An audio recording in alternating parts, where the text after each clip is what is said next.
Hello, how's it going out there? So I have now taught my first lesson through Zoom, so just kind of wanted to report back and give people a bit of an insight in case they haven't really tried this thing before. So the program I currently have is called Zoom. We have this full screen just so we can see. A little bit of terminology, because personally I found it a bit strange to get used to, but every single conversation that we have via Zoom is called via Zoom is called a meeting. So whenever we want to initiate a conversation, it's always a meeting. This won't work because I'm using the webcam elsewhere, but we join with the computer audio because we actually want audio. It's going to have a little error message because I'm using the webcam for OBS, which is what's recording this video right now. The most important thing for musicians is this icon up here. So this is to turn off the original sound, currently it is turning on the original sound. I'm just going to close this meeting just to show you. End meeting for all. When we set up Zoom, we have to go to audio. Well, specifically for musicians, we have to set up audio. Incidentally, this is where you set up your speaker and your mic. Both of mine are actually going through my Steinberg UR44. You can see my microphone being picked up there, etc., etc.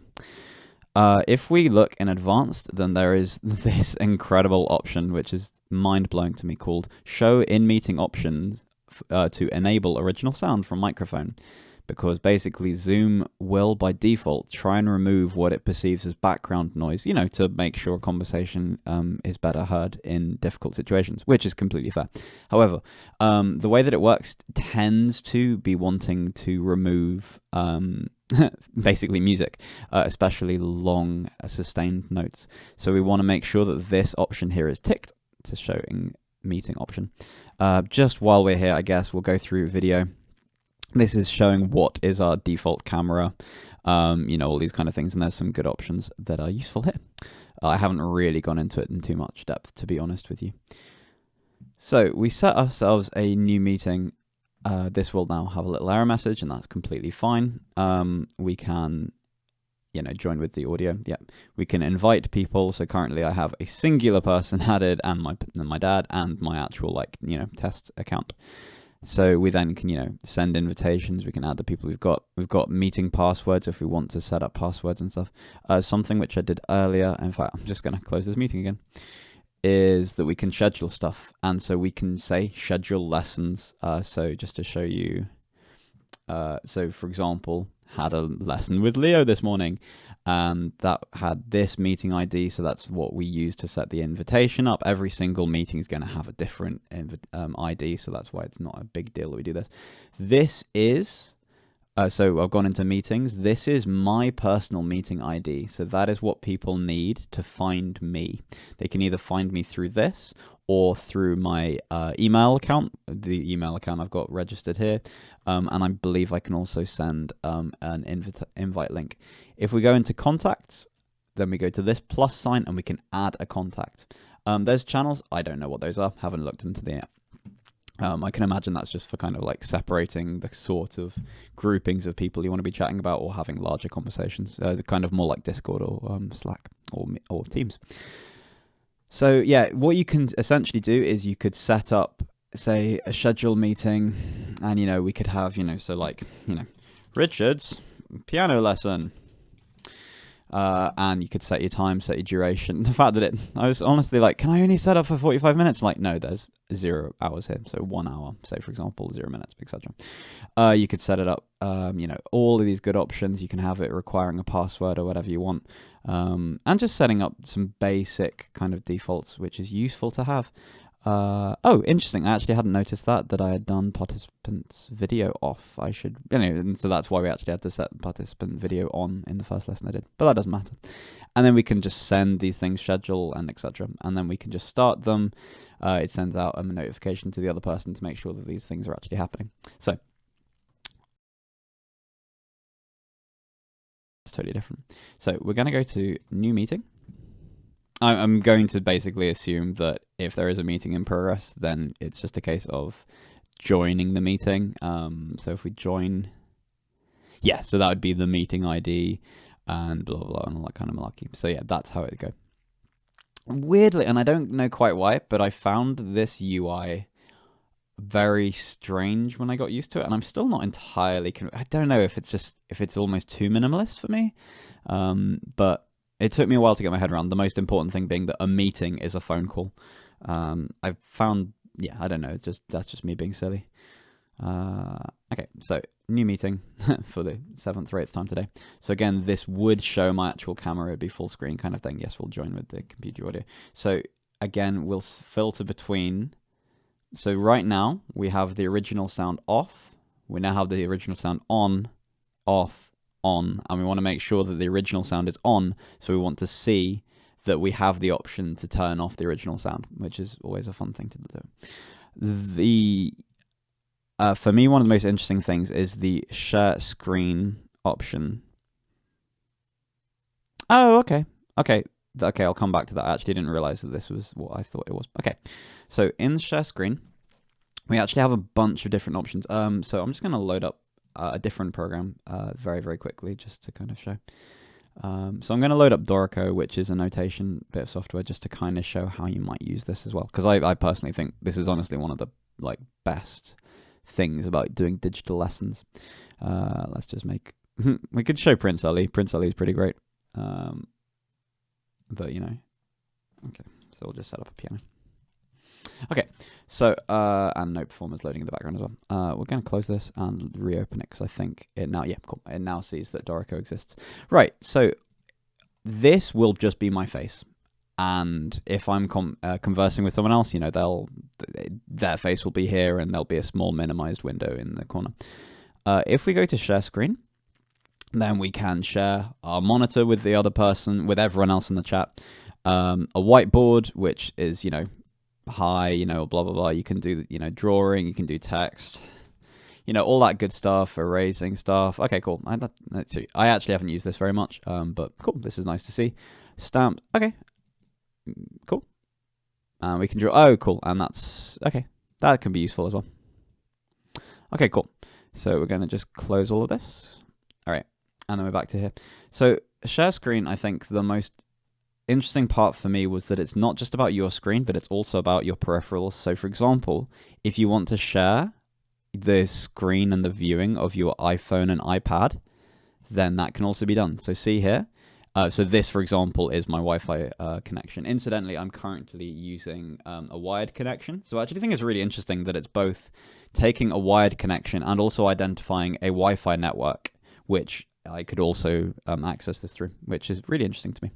Anyway, and that would be how you can, without having to actually, without physically connecting your hardware, actually work on the network. Because if you do physically connect your stuff, then you can go to advanced. You can set a portion of a screen or just having the audio, or content from a second camera, which I think is super, super useful. And will this work?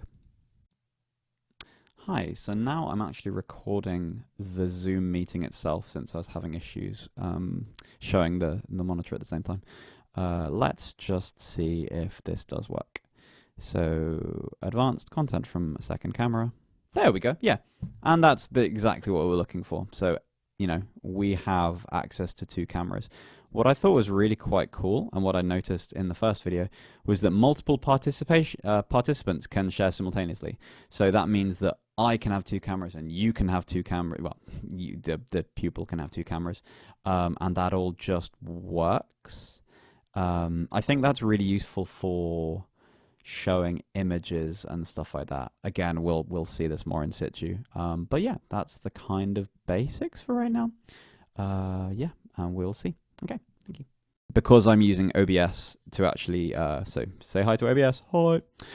Because I'm using that to actually record, I think that's kind of monopolizing the cameras in general. But anyway, so the point being, you can go to share screen and have content from a second camera, so you can show 2 cameras. So a couple of people are saying about, oh, I really want to have like a face camera and also a hand camera, so I can show, or like a finger camera, you know, so I can show stuff, which is really useful.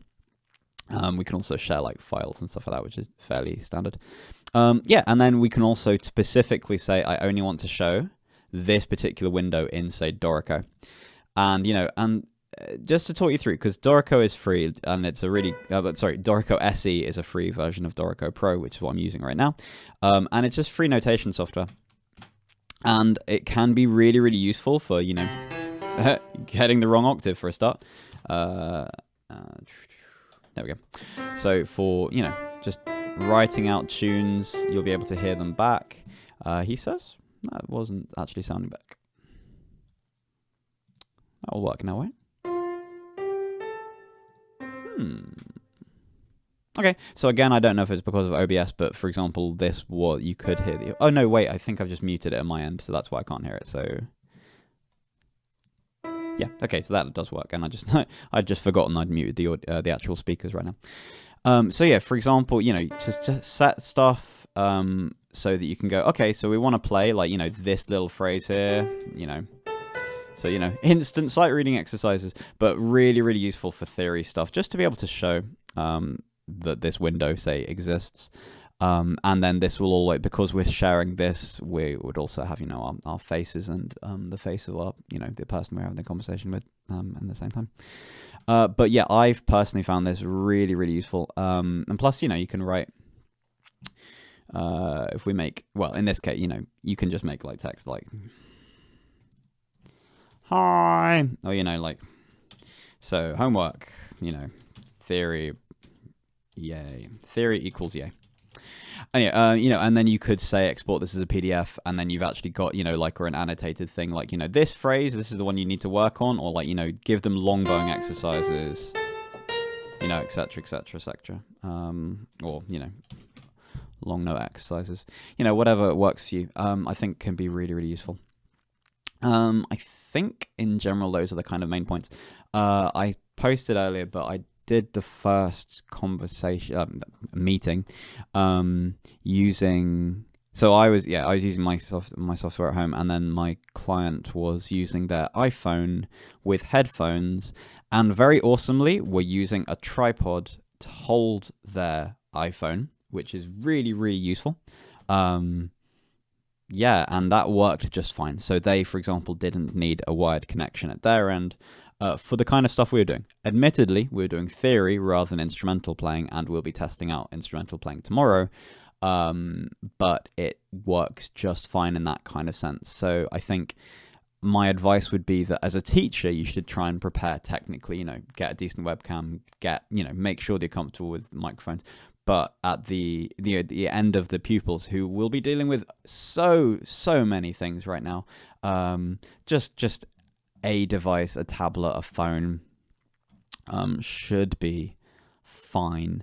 If you have any questions about this, then let me know and I'll do an updated video. A little confused why the second camera didn't work, but definitely works in isolation, so I think it just doesn't work if I'm using OBS. I might do a separate video and just paste that in. Anyway, yeah, let me know if you've got any questions, and good luck and have fun. Thank you.